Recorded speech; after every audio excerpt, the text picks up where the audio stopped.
DXMY, The Music and News FM station of RMN. sa Cotabato. 90.9 DXMY. Oras mga kasama, 7:42 ng umaga. RMN. RMN News. Diretso Balitang Cotabato. Headlines. Dalawang sospek arestado sa operasyon ng iligal na sabungan sa Cotabato Street. Headlines. Runner naman ng Cebu, arestado sa Bayba sa Poblacion 6. Headlines. Implementasyon ng liquor ban sa Buluan, Maguindanao Sur mas pinaigting. Headlines. Samantala mga kasama si Regional Director Abelsia na courtesy visit kay Mayor Bruce Matamalaw at Comelec Barm. Headlines. Halos 2,000 aftershocks titula sa Cotabato, Sarangani Province. Headlines. Buluan LGU hinimok ang publiko na maging alerto dahil sa lindol. Headlines. Pro 12 patuloy ang operasyon kasunod ng malakas na lindol. Headlines. Barm naman mga kasama nagkaloob ng 5,000 food packs sa mga apektado ng lindol sa Sarangani. Headlines. Pet Summit naman itatampok sa pagtiriwang ng 67th araw ng Cotabato. Headlines. High profile na kaso sa Cotabato, ibinasura ng RTC sa ikatlong pagdinig. Headlines. Bangsamoro Attorney General na hawak din ng mas mataas na tungkulin sa MBHTE. Headlines. Relief goods para sa mga biktima ng lindol sa Maguindanao del Sur matagumpay na naihatid. Headlines. BARM tumutulong sa search at rescue operations sa Jensan at Sarangani Province. RMN News. Diretso Balitang Cotabato. Makasama kami yung tagapagbalita, Rajuman Ebsabang. At Radyoman Erwin Kabilbigan. RMN News. Diretso Balitang Cotabato. Sa detalye ng ating mga balita, nagsipagpulasa ng ilang mga sabongeros matapos na salakayin ng City Intelligence Unit at Police Station Number 2 Intel Operatives Team ang pinagdadausan ng tupadahan alas 3 ng hapon sa bahagi ng Purok Kapatagan, Barangay Rosales Number 7 ng lungsod. Sa ulat mula kay Police Station Number 2 Commander Police Major Togaya Alfonso, dalawang naaresto na kinilalang sina alias Reman, 30 anyos, residente ng Mother Barangay Bagwa, at isang Ray, 56 anyos, residente naman ng Rosales Number 3. Habang nakatakas naman ng 10 mga sapungerong sangkot sa di umano'y iligal na sabong. Na-recover sa tupadahan ang dalawang buhay na manok, isang improvised arena, 5 tig 1,000 pesos na pinaniniwalang pusta ng mga sangkot sa iligal na sabungan. Kulungan ng bagsak ng dalawang sospek at sampahan ng kasong paglawag sa PD 449 sa ilalim ng PD 1602 or illegal cockfighting. RMN News. Diretso Balitang Cotabato.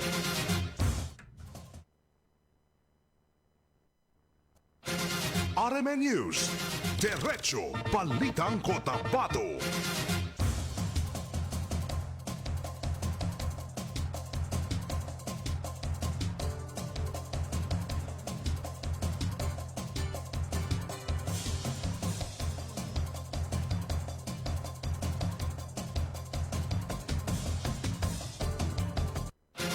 RMN News. Alas 7:45 ng umaga mga kasama, arestado ang dalawang lalaki sa maghiwalay na operasyon ng pulisya laban sa iligal na sabong.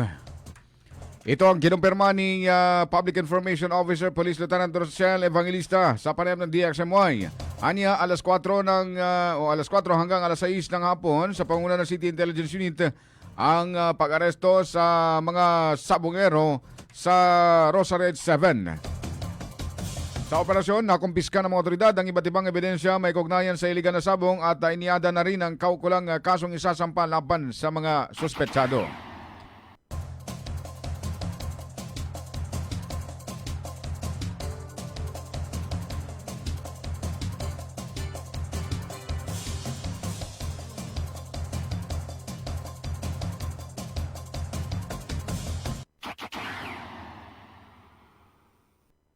Ayun, may hinuli po na violation po ng PD 449 as amended po ng PD 1606, yun po yung tinatawag na illegal cockfighting. Yun gawa po yung nahuli natin. Allegedly, isang 30 years old, lalaki, may asawa, college graduate with us, residente po ng Bagwa Mother Barangay, Pato City, as well as po isa pong 56 years old na lalaki, may asawa, jobless po ito at residente po ito ng Rosary Heights, Cotabato City. RMN News, Diretso Balitang Cotabato. Sa kaugnay na balita, sinabi sa DXMY ngayong umaga ni Police Lieutenant Rochelle Evangelista na patuloy ang investigasyon upang matukoy kung gaano katagal na ang sinasagawang umano'y illegal na sabong sa lugar. Sa operasyon nakumpiska ang 2 manok panabong at iba pa mga ebidensya kabilang na ang perang pinaniniwalaang pusta. Sinabi pa ng opisyal na posibleng matagal na nagaganap ang aktibidad sa naturang lugar. Ngunit ito'y sa ilalim pa sa masusing verifikasyon. Samantala, pinaimbestigahan rin ng pulisya ang kumakalat na video sa social media kung saan makikita sa video na 2 individual na umano'y nakasuot ng uniforme nang isagawa ang naturang operasyon. As of per information, Sir Ed, no, wala pa akong idea na matagal na ba yan dyan. No? But since it is conducted by means of operation, malamang baka nangyayari na. But ito po yung saging subject sa investigation natin.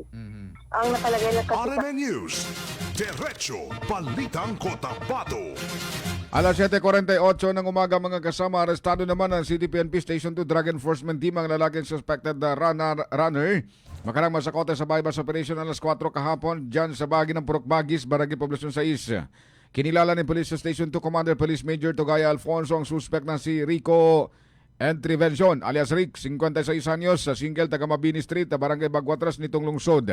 Nakumpiska sa pag-ingat ng suspect ang isang maliit na pakete na naglalaman ng ininalang shabu na may bigat sa 0.05 grams sa halagang 340 pesos. Kalaboso ang suspect at maharap naman sa kasong paglabag sa RA 9165. RMN News, Diretso Balitang Arestado rin ang isang provincial level most wanted person matapos silbihan ng warrant of arrest ng Joint PNP Drug Enforcement Group 15 at PID Maguindanao del Norte RIU 15 at Buldon MPS. Kasama ang Pedea Bar sa bahagi ng Barangay Kalaan, Buldon, Maguindanao del Norte alas 2:15 ng hapon. Sa report mula kay Buldon MPS Chief Police Captain Elmar Ilarcosa, naharap umano sa kasong paglabag sa Section 11 Article 11 ng RA 9165 o Comprehensive Dangerous Drug Act of 2002 ang suspect na itinatago muna ang pagkakilanlan. Kasalukuy nakapit sa custodial facility ng Buldon MPS ang akusado at nakatakdang iharap sa korte para sa paglilitis ng kanyang kasong kinakasangkutan. RMN News, Diretso Balitang Cotabato. Nag-courtesy visit si Police Regional Office Bar, Acting Director Police Brigadier General Christopher Abelsia kay Cotabato City Mayor Bruce Matabalaw sa People's Palace dito sa lungsod upang talakayin ang pagpapatibay ng koordinasyon sa kapayapaan at kaayusan. Gayun din ang pagpapatupad ng mga programang pangkaligtasan ng lahat.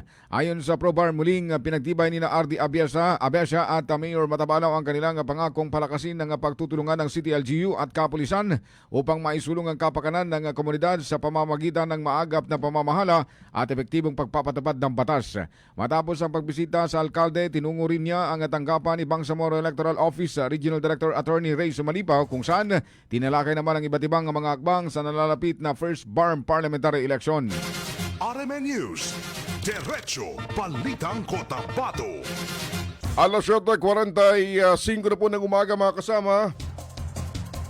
O alas 7:51 ng umaga yung ating oras. Tatak RMN. This time check is brought to you by Tang. Himo ang ganado ang pagkaon with Tang. This time check is brought to you by Milo. Drink Milo every day.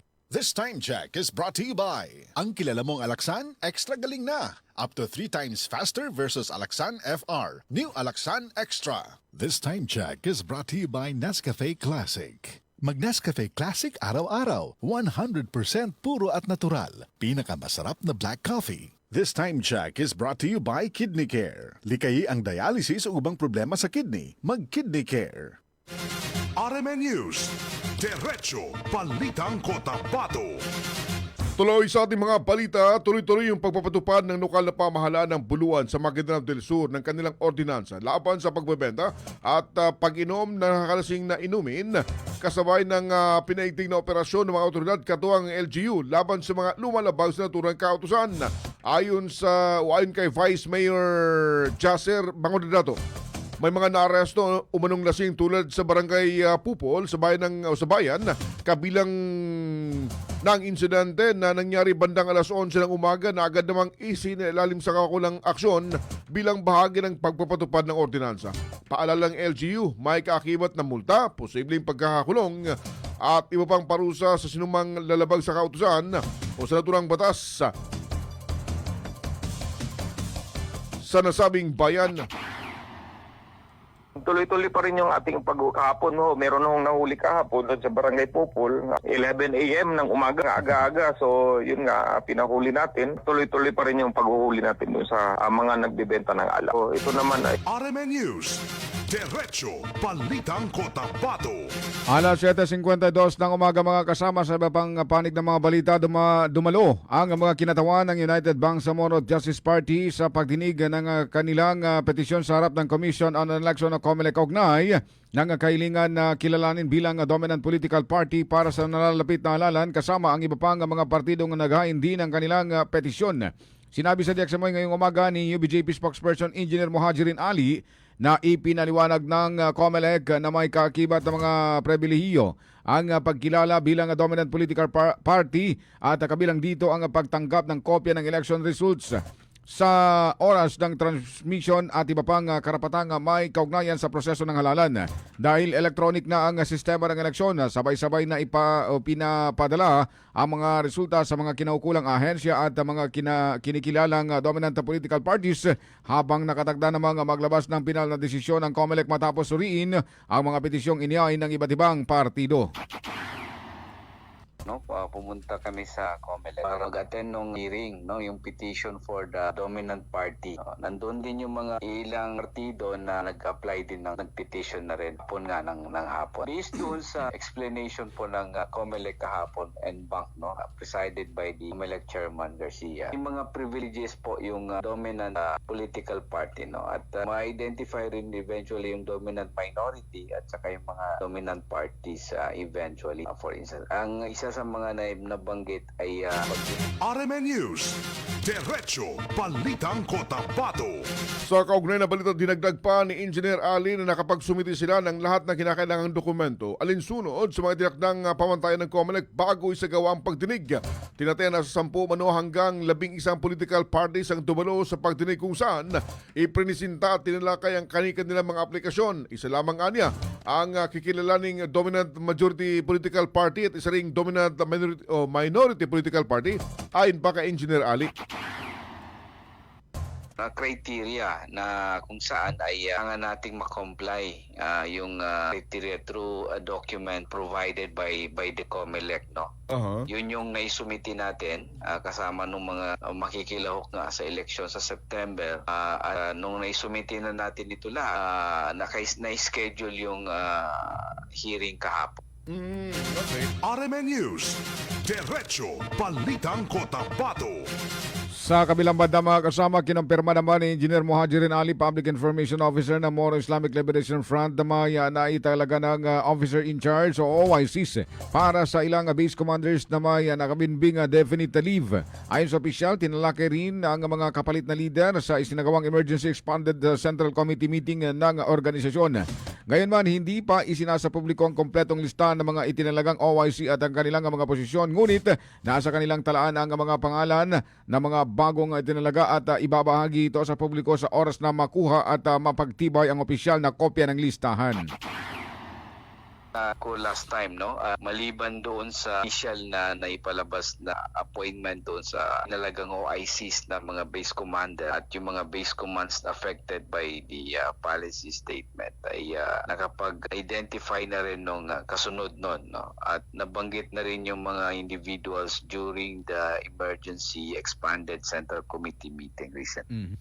Yung hindi ko memorize. RMN News, Diretso Balitang Cotabato.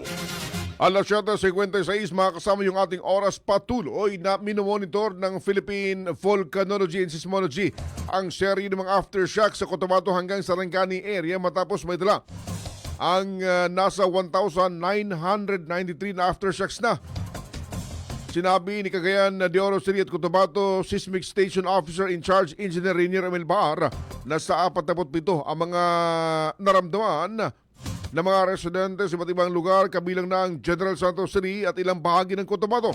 Dahil dito ay nagdagdag sila ng instrumento sa mga lugar para mamonitor ang aktibidad ng lindol habang patuloy o habang nag-deploy naman ng karagdagang kagamitan mula o simula pa noong Lunes upang mas makatulong sa mas mabilis at mas wastong pagtukoy ng mga pagyanig sa mga apektadong lugar.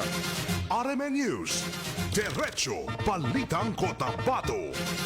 Nananawagan ng mga kasama si Buluan Maguindanao del Sur, Vice Mayor Jasir Mangunadato sa publiko na maging handa at alerto sa anumang posibleng sakuna kabilang ang lindol, malakas na pag-ulan at ang mga epekto ng El Nino na maaaring tumama sa bansa anumang oras. Ayon sa kanya, mahalaga ang pag-aanda ng bawat pamilya sa pamamagitan ng pag-iimbak ng mga pangunahing gamit at pangangailangan sa loob ng bahay upang agad na magamit sa oras ng emergency. Higit pa ng opisyal na dapat ding may nakatalagang responsable sa bawat tahanan lalo na para sa mga bata at matatanda habang patuloy na sundin ang mga safety protocol at gabay ng mga otoridad sa panahon ng sakuna. At maging ready tayo, no? Alam naman natin na ito yung lindol, hindi natin alam kung kailan dumarating yung mga sakuna, no? Hindi lang lindol, itong mga ulan, itong El Nino na parating sa atin. Kailangan always tayong handa, always tayong mag-ready ng mga gamit kung ano yung... RMN News, Diretso Balitang Cotabato. Sa iba pang mga balita, mga patuloy 24/7 monitoring at command operations ng Police Regional Office 12 sa nagpapatuloy naman na search at rescue operation. May kinalaman sa 7.8 magnitude na lindol na tumama sa Mindanao. Personal na pinangunahan ni Pro-12 Regional Director Police Brigadier General Alan Manipog ang koordinasyon at pangasiwa ng mga operasyon mula sa pansamantalang open field command post.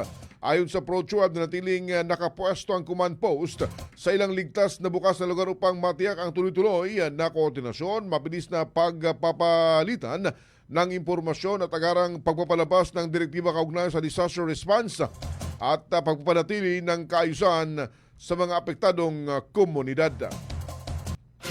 RMN News, Diretso Balitang Cotabato. Nagpaabot mga kasama ng tulong ang Bangsamoro Autonomous Region in Muslim Mindanao sa mga residente ng Sarangani na naapektuhan ng magnitude 7.8 na lindol. Kabilang sa ipinamahaging ayuda ang 5,000 food packs na may tig 10 kilong bigas, 10 lata ng tuna at 10 sachet ng kape. Pinanguna ng mga opisyal ng BARM ang pag-aatid ng tulong kabilang si Interim Chief Minister Abdul Rauf Magagua. Kasama ang iba pang kinatawan ng regional government. Isinagawang turnover ng mga ayuda sa Capitol Grounds sa Alabels ngayong araw o kahapon. Nagpasalamat naman si Sarangani Provincial Governor Rogelio Ruel Pacquiao sa mabilis na pagtugon ng BARM na anya ay malaking ginawa para sa mga pamilyang naapektuhan ng kalamidad at patunay na pagkakaisa at pagtutulungan ng mga komunidad sa Mindanao. RMN News, Diretso Balitang Cotabato. Mga kasamang itinalaga si Atty. Bantuas Lucman bilang concurrent acting Deputy Minister ng Ministry of Basic Higher and Technical Education or MBHT. Ayon sa anunsyong pinalabas ng Bangsamoro Government, sinabi naman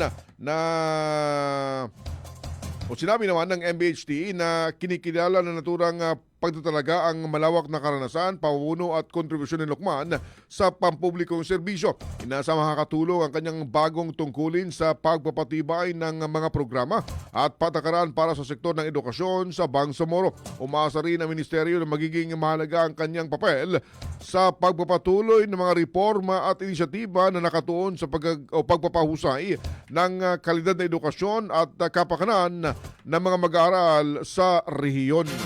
RMN News, Diretso Balitang Cotabato. Alas 8:01 ng umaga mga kasama, bilang bahagi ng pagtataguyod ng responsableng pag-aalaga ng hayop at palakasin ng kamalayan ng publiko sa animal welfare, nagtakatagdang magsagawa ng Pet Summit ang Office of the City Veterinarian Cotabato City.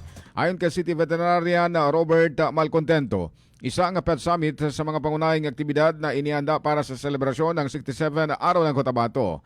Magsisimula ang aktibidad alas 8 ng umaga sa People's Palace Gymnasium sa June 13, 2026. Mayroong pagpapabakuna sa mga alagang hayop, seminar sa responsible pet owners at pangangalaga sa kalusugan ng mga aso at pusa. Magkakaroon din ng libreng veterinary consultation at pet adoption drive bukod pa sa iba pa. RMN News, Diretso Balitang Cotabato. Bago kami magpaalam mga kasama, morning muna kay Luma Kamarudin sa At bahagi ng Kinlulungan, Maguindanao Sur. Magandang umaga rin kay Jeneline Dukuyan. Good morning po. Maga na morning. RMN News, Diretso Balitang Cotabato. Sa kalan po ng mga kasama natin sa News Center, Radyoman Julie Mapalaw. Sa Technical Digital, Radyoman Ricardo Eric Madamba Jr. Kami nakasama Radyoman F. Sabang. At Radyoman Erwin Kabilbigan, Tatak Armen. RMN News, Diretso Balitang Cotabato.